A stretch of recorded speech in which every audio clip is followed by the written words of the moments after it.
இன்னைக்கு cook with கோமாளில Madhampatti Rangaraj அவங்க பண்ண பழைய கோட்டை மிளகு பொடி சாதம் கூட நெல்லிக்காய் பச்சடி தான் எப்படி பண்றதுன்னு பார்க்க போறோம்.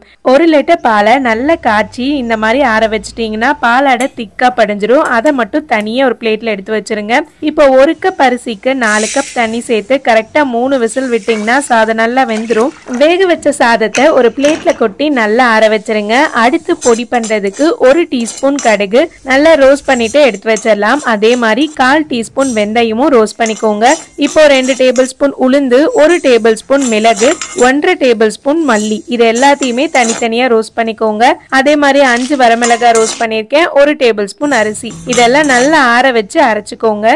இப்ப வேக வச்ச சாதத்தோட கொஞ்சமா நெய், எடுத்து வச்சிருக்க பாலாடை, ரெடி பண்ணி வச்சிருக்க பொடி அண்ட் உப்பு சேர்த்து மிக்ஸ் பண்ணிட்டீங்கன்னா பழைய கோட்டை மிளகு பொடி சாதம் ரெடி ஆயிடும். செம்ம டேஸ்டா இருக்கு. கண்டிப்பா இதை நீங்க ட்ரை பண்ணலாம். அடுத்து நெல்லிக்காய் பச்சடி பண்றதுக்கு ஒரு 5 நெல்லிக்காயை 10 நிமிஷம் வேக வச்சுக்கோங்க. வேக வச்ச நெல்லிக்காயில பாதி இந்த மாதிரி சின்ன சின்னதா கட் பண்ணிக்கோங்க. மீதிய மிக்சியில சேர்த்து அரைச்சுக்கலாம். அடுத்து ஒரு மிக்சியில 1/4 கப் தேங்காய், 1/4 டேபிள் ஸ்பூன் மல்லி, 1/4 டேபிள் ஸ்பூன் மிளகு, ஒரு 10 பூண்டு, 1 இன்ச் இஞ்சி சேர்த்துக்கோங்க. 1 டீஸ்பூன் சீரகம், 10 சின்ன வெங்காயம் எல்லாத்தையும் நல்லா அரைச்சிக்கலாம்.